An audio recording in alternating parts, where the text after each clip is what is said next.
How are you doing today? I'm doing great, and how are you? I'm doing good also. That's good. Let's talk about Dolton. Oh, let's talk. What does this community mean to you? This community means a lot to me. When I moved here, I met a lot of great people, built a really solid bond with the neighbors. And there were times that I could have easily left, but I stayed because I truly love the community and I love my neighbors. It's hard to get good neighbors. And when you got neighbors that's like family, it's priceless. That kept you in this community, the neighbors, the community feel, the family feel. Yes. How long have you lived here? I've been here 17 years now. 17 years. Yes. And what made you choose Dolton out of all the other Southland communities or the city? What made you come to this location? Well, how I came to this location, well, first through marriage. My husband, his mother, unfortunately, she passed away. She was dealing with some health issues. So in order for us to be able to take care of her, we had to find a house. So we found the home here. We moved her in so we can care for her 24/7. But unfortunately, she had to go into a nursing home, and from there she transitioned. So we end up keeping the house. Yeah. Dolton's in the news a lot lately. When you hear the stories, when you hear about them, you see them, how does it make you feel? It's really disappointing because we have been national news, not for a good thing. It's been a really bad negative thing. And speaking with the residents, talking with the people that live in the village, it's just been so draining. It's been like a nightmare that just won't go away.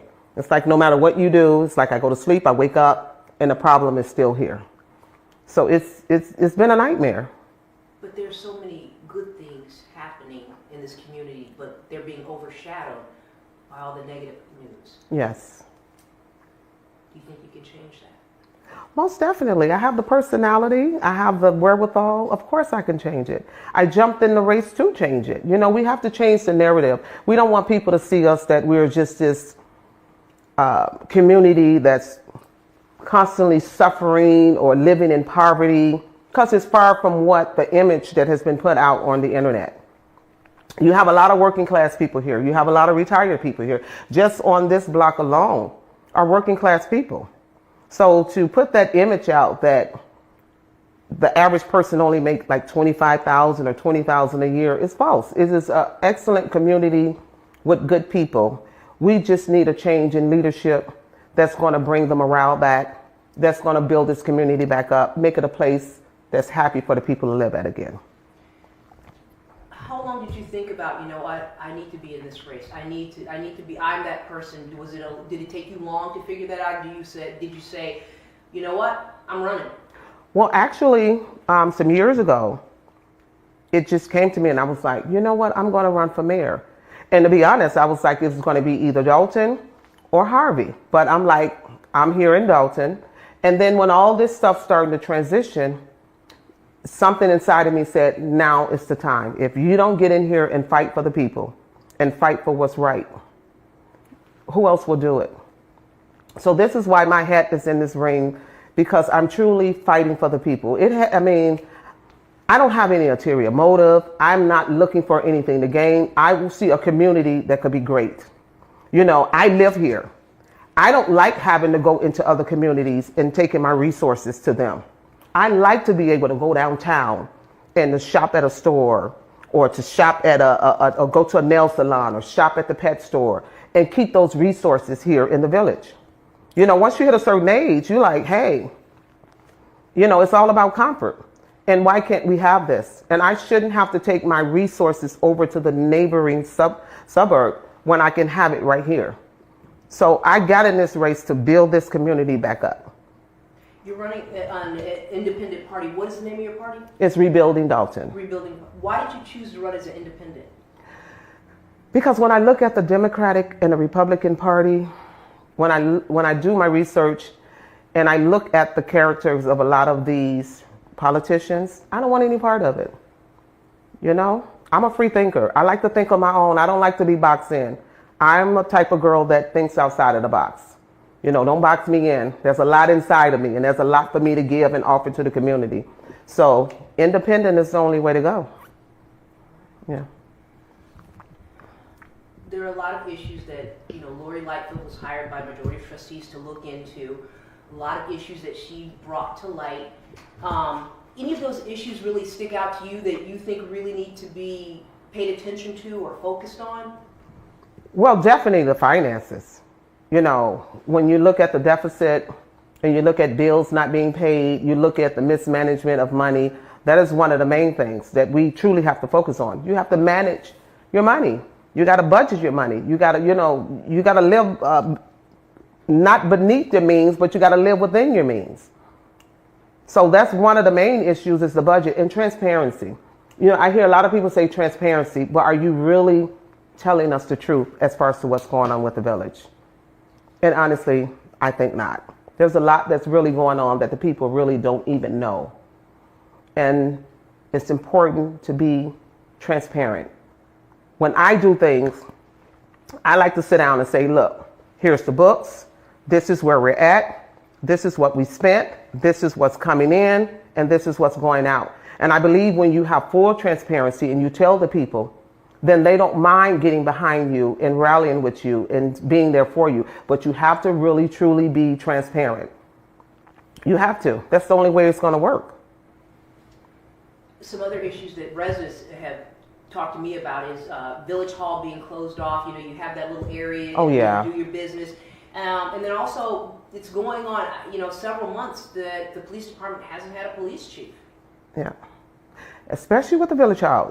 There's days I've had to go take care of business and I feel like, oh God, I'm in a 4x4 box. Like, make this stuff make sense. As far as the police department, we have to get a chief that's going to build the morale of the officers. I've spoken with so many officers and the morality is so low. And I'm a firm believer when you build a morale, you make it a safe space for them to work.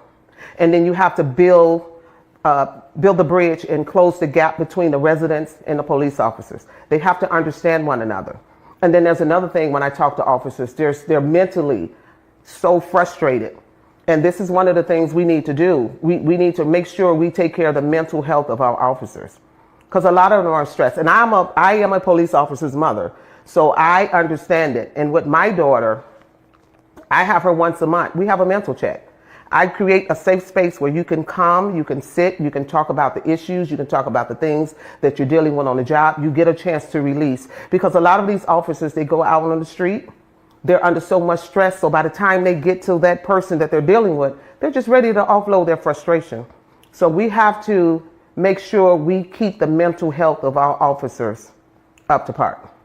With that in mind, the fire department also, they're working no contract. Again, some of the things you may want to look at when you get in office, yes. But is that something else that you... Oh, yes, most definitely. Because if your fire department, your police department, those are the main entities that you want up and running. You want to make sure those guys are taken care of. You want to make sure their pay is correct. You want to make sure their 401ks, all the benefits that come along with it, because they are the heartbeat of the community.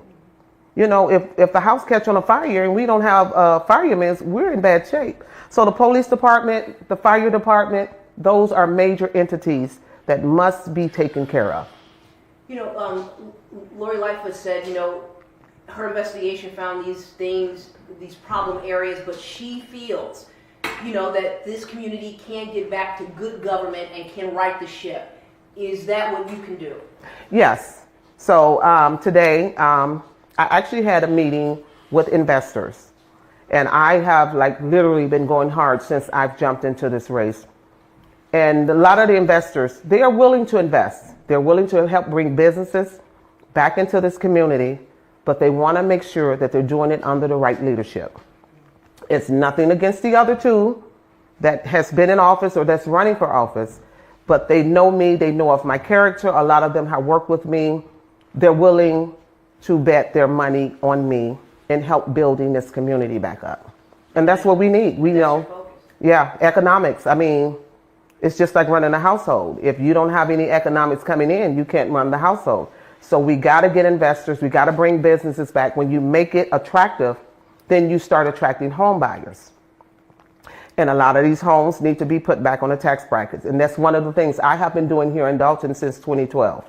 I have been making sure that every house possible, if I can help it, get it rehabbed, get it sold, get it back on the tax bracket. Because the more homeowners we have, it eases the load for everyone. It does, but property taxes have increased in this community and all throughout the Southland, and I would think something needs to be addressed there too, because a lot of people can't afford their homes. Yes, well, I actually, a week ago, talked with the Crook County assessor concerning the taxes. Like, you got to explain to me, why are you just raising taxes? Like, what is the point of just sitting down saying, okay, we're going to raise taxes? Do you guys take the time out to actually come out and assess the homes? Or you just sit behind a desk and just raise the prices? So yes, something definitely has to be done about that. How do you get people to know who you are? Are you door knocking, or how do people get to know you, Casundra? I'm a door knocker. I like to go knock on doors. When I came in this neighborhood, I knocked on every door and introduced myself. Hi, I'm Casundra. I'm your neighbor. Da da da da da da. Let's get to meet. Let's sit and have lunch. I've thrown barbecues. I just, like for the women on the block, I'll throw a tea party. Come on, let me introduce myself so you can get to know me and things of that nature. So I'm a door knocker. I'm a people person. I like to go knock on doors, introduce myself. We were out this weekend and so many people invited us into the house. Come on in. And I'm like, yes, that's my type of thing. Talk to me. Tell me your issues. Tell me what you got going on. What are your concerns about the village? You know, so I'm a door knocker. I got to get, I got to get out there. Internet is perfect. It's, it's fine and good, but it's nothing like that one-on-one contact with the residents. So social media is okay, but you're more that in-person contact. Yes. Because if a Dolton resident says, hey, I want to know more about her, what should we tell them?